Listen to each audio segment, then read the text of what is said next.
What's up, everyone? Welcome back to the Tundatum channel.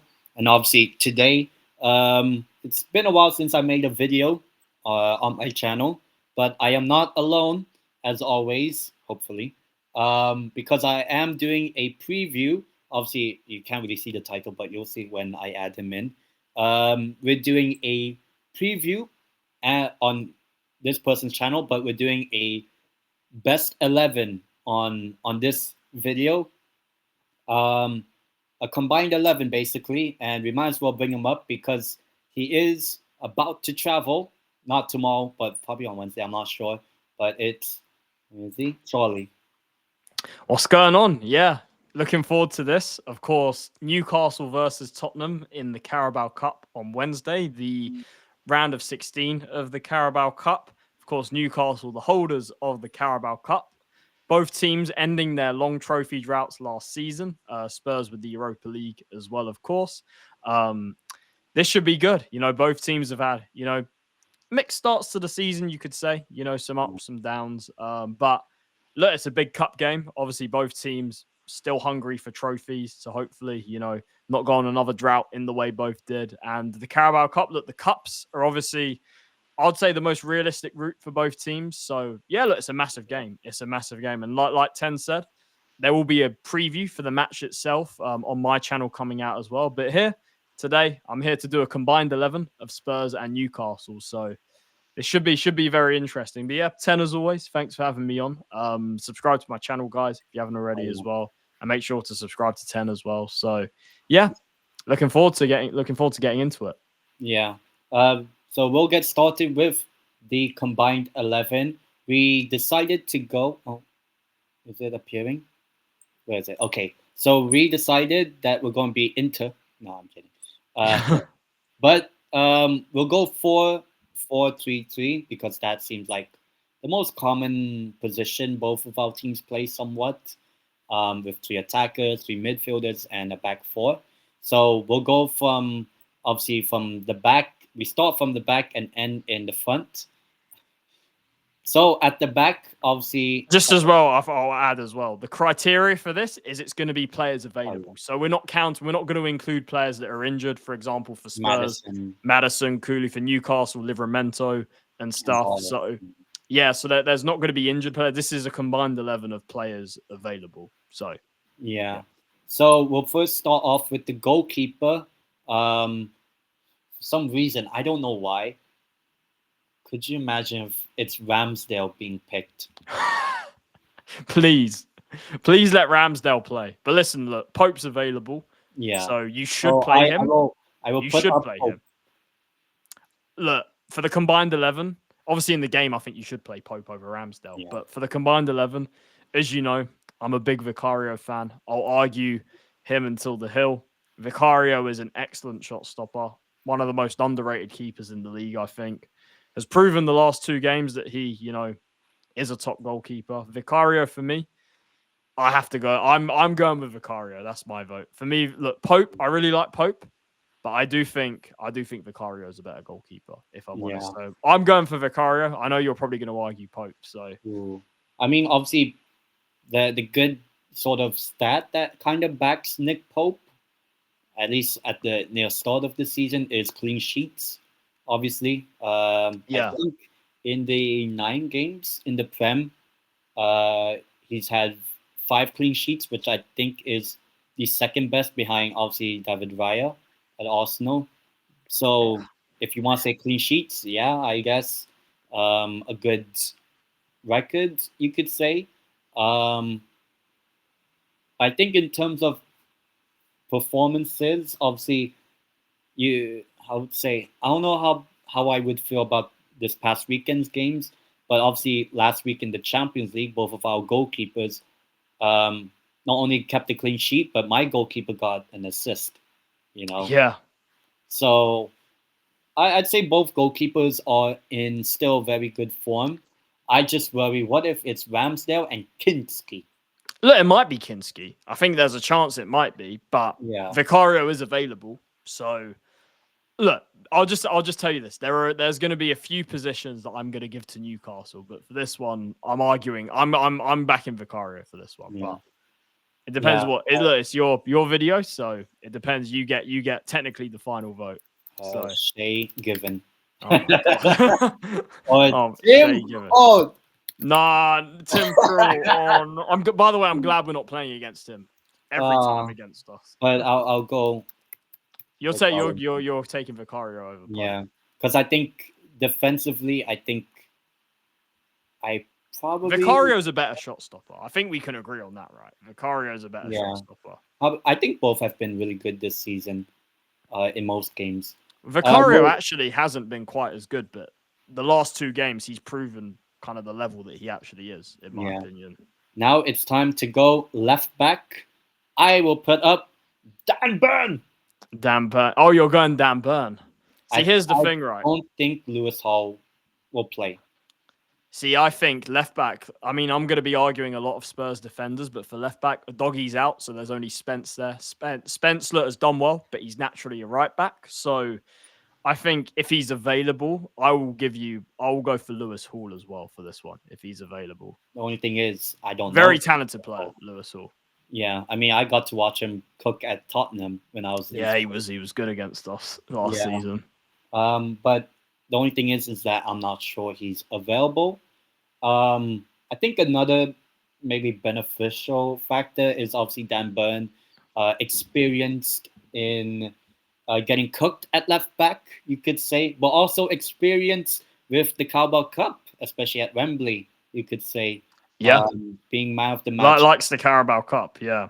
Yeah, so I think this is a pretty good challenge, I guess, because you said you basically give up on. I'll give you on Lewis Hall. Look, I like Spence, but I think would as a you left go back, if it's Spence or Burn? I'll go Spence over Burn. But if it's Hall, I'll go for Hall. So it Ooh. depends. The only thing is that I'm not sure about Lewis Hall's fitness.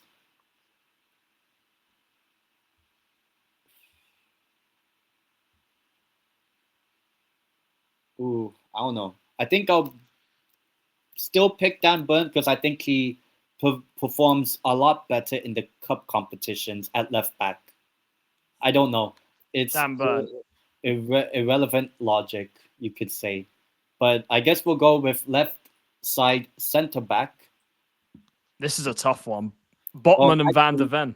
the only thing is that Botman, he didn't get a concussion against Firm when Firm scored Lukic his goal, but he did get subbed off because of head injury or something like that. But good thing no concussion.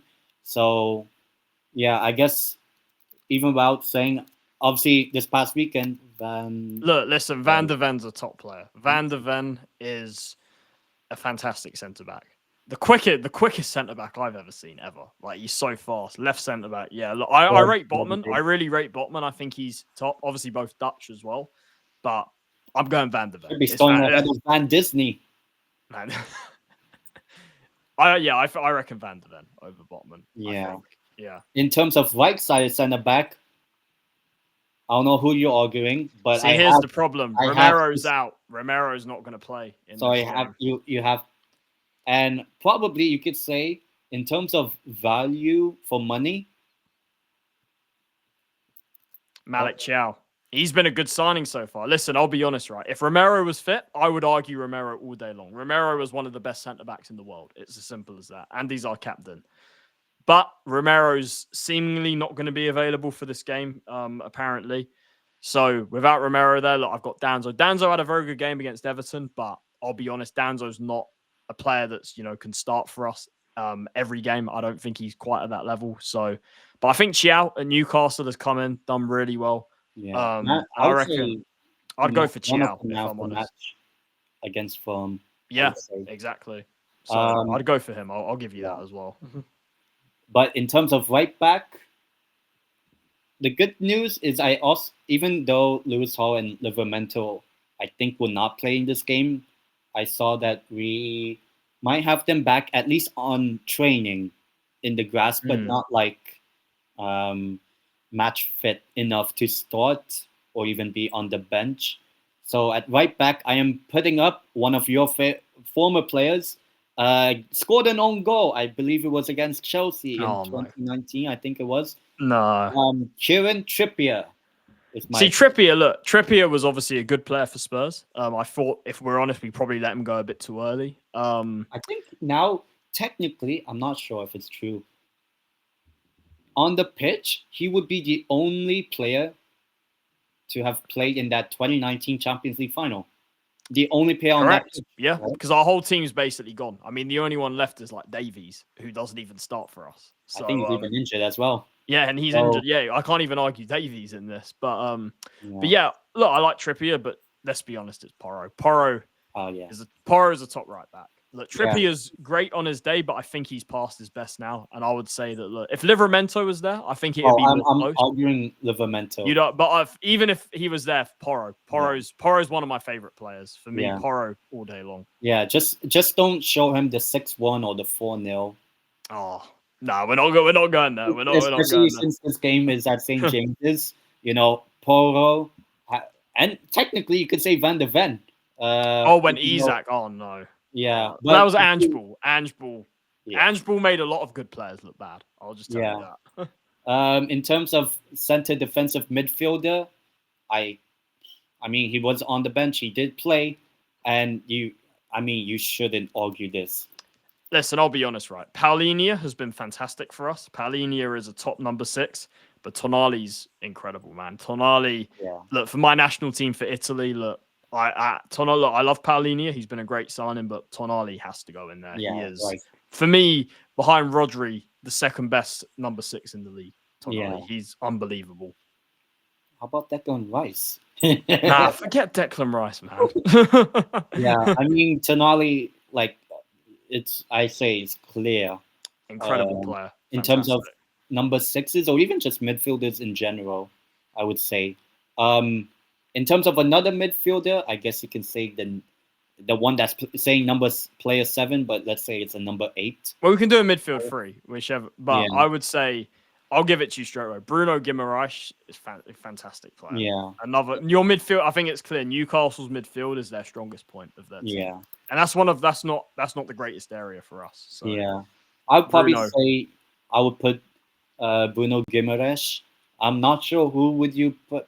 Pape Sarr, but Sarr, but he's not Bruno. He's nowhere near that level. Let's be honest. That's the thing. Our midfield, we don't have a number 8 that I think is at a top level in our squad, and I think Bruno easily gets into this team. Yeah, I mean, finally, we'll talk about it when we do our show on Friday, just so that people watch this. Our show on Friday. Man of the match against Fulham, so hopefully that carries a bit of confidence in him. In terms of the final or the third player in midfield, who are you putting up? Here's the thing. Joe Linton's injured, isn't he? So I'm not sure actually, but if it's not him, it would be JJ Ramsey, Jacob Ramsey. Not Gordon. Oh yeah, but maybe. I mean, I'll save a position later. See, this is an interesting one because obviously if Joe Linton's out, there's not really a lot because obviously you guys, you got Ramsey, Miley, who aren't as good. But then I would say past couple games. No, Miley, yeah, he has been all right. But then I'd say for Spurs, I mean, if Maddison was fit, I'd put Maddison straight in there, 100%. If Kulu was fit, I'd put him straight in there. But they're both injured. Xavi Simons is very talented, but he hasn't hit the ground running at Spurs. Not really he should be, but he's not. He should be in the player 8, attacking. I think, if I'm honest, based on availability, I think just by default, it has to be Simons, just on talent alone. Even though I think that he hasn't had the best start to his Spurs career, I think just with the options we have for both teams, I would say Simons, for me, would go in there, personally. Yeah. I mean, the only competitor is Ivan, because it's more of Lewis Miley plays more with the Tonali role when Tonali exactly. So it would have to be Ramsey. So I'll put okay. Who's it? Nah, Simons is better than Ramsey. I'll say that already. Well, we'll see on the game. Yeah, I guess we will tomorrow. Technically. Yeah. And now at left wing, you can have it. Forget it. I don't need to say anything. What do you mean? Hold the bet. You have all the Just take Gordon. Just put Gordon in there. I'm not saying a word. I Listen, mean, Odebert's talented, but he's nowhere near ready for our yeah, first team right now. I think with Or Gordon, I could argue Tell. You want me to put? I could put Tell in there. uh, I think for me, Anthony Gordon, the game against Firm was okay. I would say he was okay, but obviously that Champions League game against Benfica, actually, it, technically, Newcastle, apart from that Liverpool game, we do well at night. I would say, Just like PSG. yeah. But I'll put Gordon on the left, on the right. For me, in our favour, this is clear. It's Kudus, our best attacker, Oh, one arguably our best player this season. Mohamed Kudus has been a yeah. phenomenal signing, and you've just put Elanga, who for me has been a bit of a waste of money, if I'm being honest. Yeah. Murphy's all right. I think Murphy, but yeah, it's Kudus. Let's be honest. Yeah. Kudos to Spurs for having the money to actually get him off of West Ham, and obviously you see the struggles at West Ham without Kudos. And now at center forward, oh, I know who I'm putting. You'll see. Oh no! Listen, that's another one. Look, I think Kolo Muani can be good for us if he gets more fitness. But let's be honest, striker's a clear issue for us. It's Voltemada. Voltemada's had a fantastic start to Newcastle. So yeah, another one that I think you get. I'm not even going to argue. Yeah. So in terms of starting 11s, 1, 2, 3, 4, 5, 6. So it's 6 Newcastle players against 5 Spurs players, which I think is quite balanced. Very, yeah. I think with this, if we had everyone fit, it could be quite different potentially. Yeah, so I mean, that's obviously plays a factor in this. Yeah, availability. Yeah. Like, would this team actually win the Carabao Cup? I mean, at least like 5 of them have won it before, I believe, the Carabao Cup. No, three of them have won the Europa. So yeah, and one, yeah. But then, like I said, there's a couple in there. Like if Romero was fit, Romero's going in there. So then it would be 6 in our favour. So it's fine. Yeah. It's fine margins. But yeah, overall, it's very close. I Yeah, think that's about right, to be honest. Yeah. So I guess that will wrap up the video for at least my video. Obviously, if you guys want to check out the actual preview, how we feel about the game, predictions, it will be in Charlie's channel. I will put a link to the video in the description. And we'll round up here, Charlie. How you feel? Look, obviously on the preview on my channel, we'll talk more about sort of predictions and that. But listen, it was a good win against Everton. But this is going to be a really tough game for us. I'm quite nervous, especially with our recent record at St James's. But yeah, let's just say there was a good win at the weekend. But let's just say I'm not that confident. But if you go and check out my video, you'll see my prediction on there. So. Yeah, and you get to see my prediction as well.